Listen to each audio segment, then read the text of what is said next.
Is the Motion Space G1 worth it? Motion Space G1 versus Speediance Gym Monster 2. Can the Motion Space G1 replace an entire home gym? How much does the max resistance of the G1 actually feel like? What exercises can you do on the Motion Space G1? What are the downsides of the Motion Space G1? I answer all of your burning questions and more in this video. Let's go.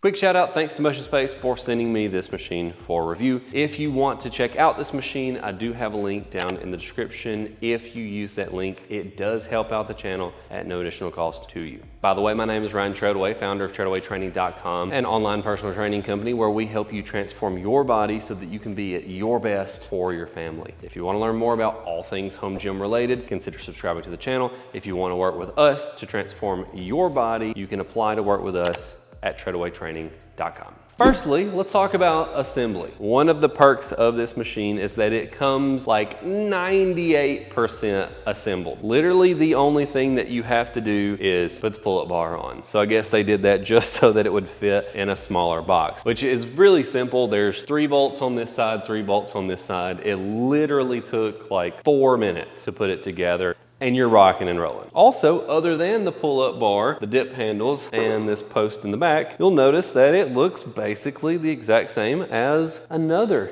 digital resistance machine. So we're gonna have to make sure to compare those to each other. But first, dimensions. One thing that's a benefit, this is a relatively light unit. It weighs 242.5 pounds, meaning that it is relatively easy to maneuver. You can lift up this deck. I'll show you that in a moment. There's wheels under there, and you can roll this around so that if you really wanted to, you could put this in a closet even, and then just roll it out and set it down when you want to use it and roll it away. The dimensions while in use are 54.5 inches long. The widest point is actually the dip handles, assuming that they are flipped out, and they are 40.5 inches wide. And assuming you have them removed or you have the dip handles flipped in, the widest point of the machine itself is 31.5 inches wide. The height from the top of the platform to the pull-up bar is 83 inches, and the height from the ground to the top of the machine is 86 inches. And the length of the machine in storage mode is 40.5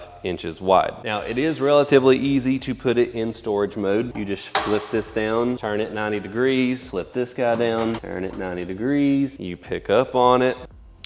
It's not terribly heavy, and then it locks into place. And I should have taken the handle off before I did that, but oh well.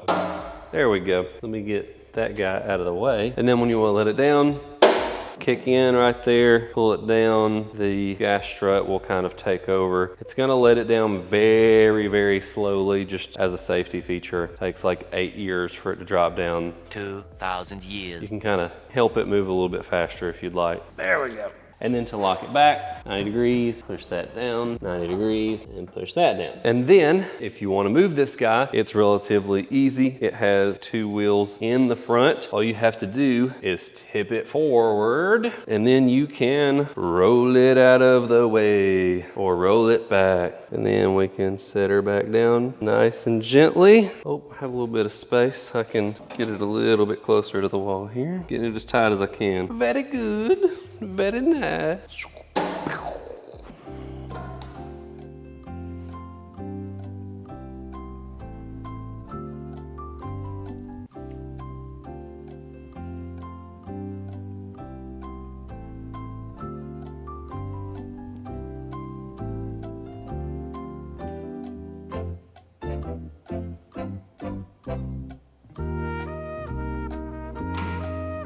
We're almost there.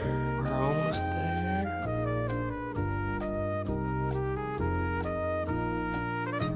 We're almost there.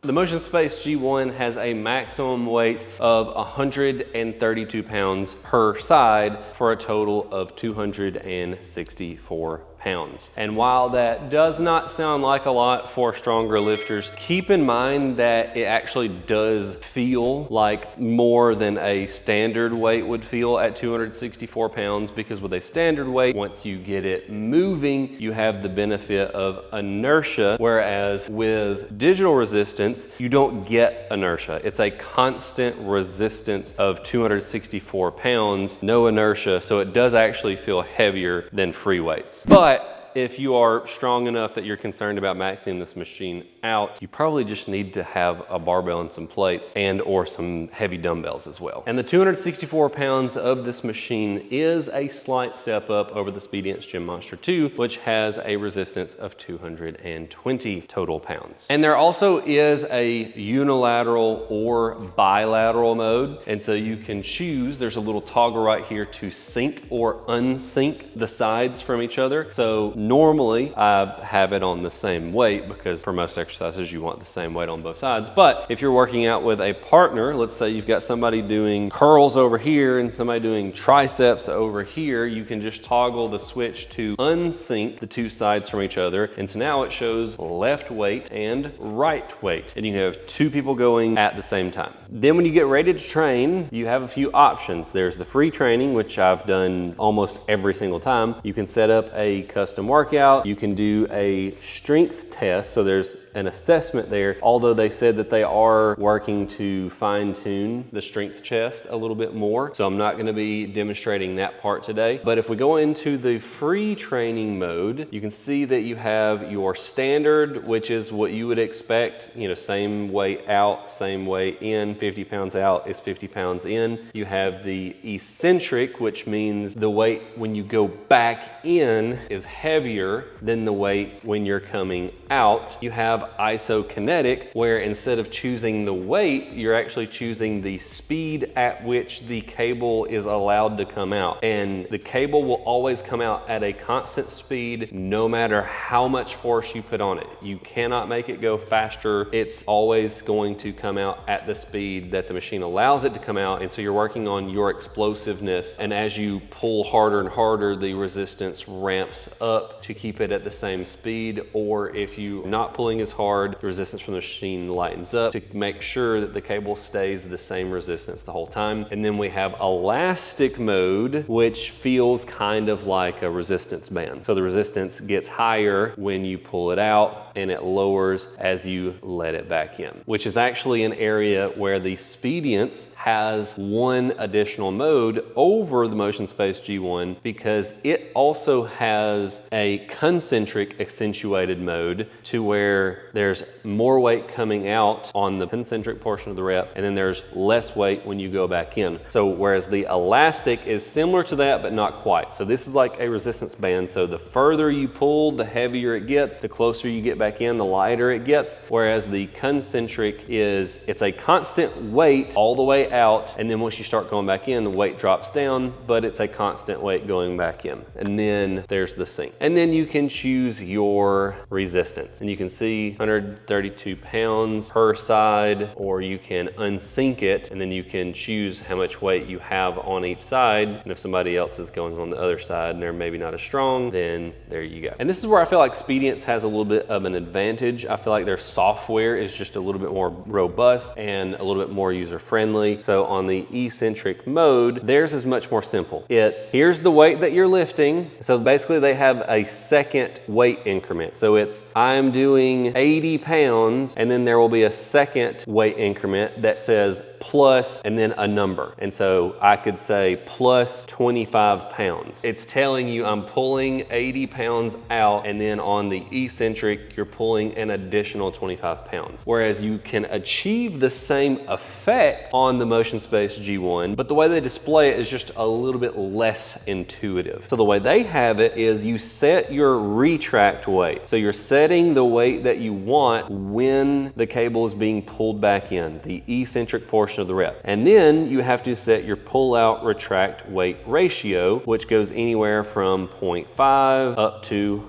0.9. And so then what it does is it takes your retract weight, multiplies it by your ratio here, and then that tells you your pull-out weight, which is your concentric portion, positive portion of the rep. And it displays the math for you. So, I mean, it's not a huge deal because you don't have to worry about figuring up that math, breaking out your calculator or anything, but it just seems like a little bit less intuitive of a way of handling it versus just, here's your lifted weight, we're adding this much on the retract. And then the isokinetic, as I mentioned, you can choose your speed level, elastic, you're choosing the level of the band, basically. Then let's hit start training. Gives you a little warning that the weight has started. And one thing that you're not gonna have to worry about with the Motion Space G1 is the amount of cable travel, because we are almost all the way out to the camera, and it comes all the way out to about 8 or 10 feet past the platform. So I mean, you even have the option of doing explosive athletic drills and stuff like that. Now, of course, one of the big benefits of this machine, as we've already briefly touched on over the Speediance Gym Monster or other similar machines, is you have an integrated pull-up bar, and you also have detachable dip handles. So you have a couple of different exercises at your disposal that you normally don't have with the similarly set up digital resistance machines. And so the cool thing about this is you can add assistance and resistance to your pull-ups and your dips, or well, a note on the dips we'll come back to. So let's say that you are not strong enough to do a pull-up. Never fear. You can attach the little clips to your pull-up belt, or if you don't want to wear the belt, if you find it more comfortable, you could place the belt under your knees and do it that way as well. But let's just do standard. I'll give myself 30 pounds of assistance. Resistance has been started. Please pay attention to your safety. Which that is 30 pounds per side, so I'm actually giving myself 60 pounds of assistance. I've never done such an easy pull-up before. I'm flying. And if you are more advanced and you find bodyweight pull-ups to be too easy, we can add weight. It got a lot more difficult with the 60 pounds going in the other direction. And then we can do the same thing to add weight to the dips. But the one thing to be aware of is that with the dip bars specifically, you can add resistance, but you can't add assistance because the dip handles are attached to the upright, and therefore it would block the cable. If the pulley is up here, the cable coming out of the bottom, the dip bars are in the way of the cable. So you have to at least be able to do a body weight dip, and then you have the option of adding resistance once you become more advanced. And speaking of resistance, you also receive this little ring that you can attach to any of the handles or the pull-up bar, and you can start the resistance, you can add to the resistance, and you can decrease to the resistance. So that actually brings up one of the cool features of the Motion Space that is a little bit unique over other digital resistance machines, which is you can change the resistance on the fly without having to stop the set. Every other machine that I'm aware of, at least, you have to pause the resistance so that you can adjust the weight up and down, whereas with the Motion Space, you can be doing your set, and let's say you're approaching failure and you want to keep pushing it a little bit further, you want to do a drop set, well, you can actually reduce the weight either on the ring or on the screen itself. So I'm nearing failure, or at least pretend that I am, and I want to do a drop set so I can keep curling and I can drop the weight and keep going. And that can also be used as a safety feature, because if you're doing a bench press, you can clip the ring onto the bar and then, oh no, I can't do it. You can just click to turn the weight off altogether, or you can just reduce a little bit of weight. So I get to the top of the rep and I want to do a drop set just like I was previously talking about. You can just line it up, down, down, down, down, down, down, down, down. All right, another rep, down, down, down, down, down, down, down, down, another rep.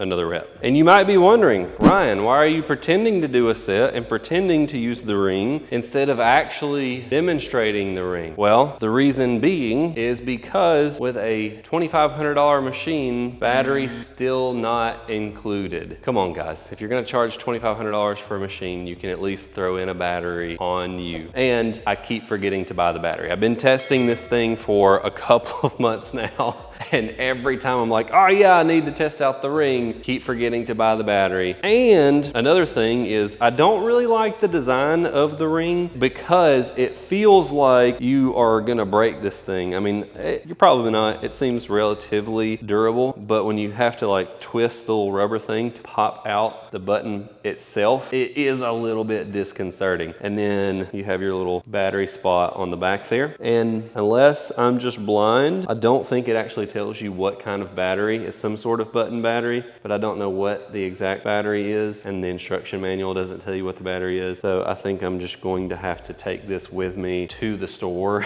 and just hold it up next to all of the different batteries and the battery end cap and hope for the best. I'm a dummy. There's a plus and a minus. That's my fault, although I do feel like that could be highlighted in some way with some ink. All right, we have it back on. Could use a better design for the ring. And while the hardware minus the ring is phenomenal on this machine, and it has a great resistance, and because of this extra center post in the back, it's very stable, the software has some issues. You can tell that there's still some work that needs to be done with the software. It works, it does the job, but there are a couple of kinks. One positive thing that I will say about the software before I get into the negatives is you do have the ability to mirror your phone. So if you want to just like use this thing as a TV to like play your favorite show while you're working out, you can do that. You can go to the wireless TV projection and you have a few different options to connect there. And as far as I can tell, I've not even seen the option of having any sort of subscription in here. So this is fortunately another instance of, hey, we're selling you a machine. We're not expecting to lock you into a service as well. But it's not all positive. So there is the cool section to where you can create your own workouts, but you might immediately see the issue, one of the issues that I'm talking about here. I don't know how to read Chinese. And so I don't know how to read this workout that I created. So you can see what happens is you make a workout and then, let's say that I'm gonna, I don't know, we'll pick a different icon this time. And then you go to name your workout. We're just gonna call it test workout 2 because I'm creative. You can see the issue here. Yeah, so you can see what I'm saying here. I haven't tried to make a 2-word workout, which I feel like a crazy thing to ask. So if I make it one workout, one name, so we'll do test 2, or well, no, if I just wait. And then if I try to even do that, then it just makes a number. All right, we'll just call it example then, because my other workout was called test. All right, so there you go. Because clearly I know that that says example. So let's set up our example workout. The good news is the workout editor itself actually works really well. And I'm hoping with a software patch in the very near future, that is something that will be fixed. But let's just say that we're gonna do a good old arm workout. Give it a second filter, strength training. And here's another issue you'll see. If you look at this second exercise right here that I'll show just in a second, we'll pick a few exercises. All right, we'll add them to it. This, I'll just have to show it to you in a second. So you select, like you can actually plan out the workout exactly as you want it, which is a really cool feature. So you can select the mode that you want. You can select either a target number of reps or a target amount of time. This is a weightlifting exercise and we're gonna go with reps. And then so let's say that I wanna do 55 pounds. I'm gonna rest for 30 seconds. There you go. You can add additional sets if you want to. For this example, we'll leave it at 1 set. And then you can do the same thing for every exercise. Let's say for tricep, you know what? Just for funsies, we're gonna go with the elastic mode. And we're gonna do 10 reps again. We're gonna do level 14 with a 30-second rest. And then edit, I'm gonna get rid of a couple of these just for sake of time. We'll finish our workout. And now, because I definitely can read this, that's the one that we just made. Now let's start the workout. And so essentially you are creating your own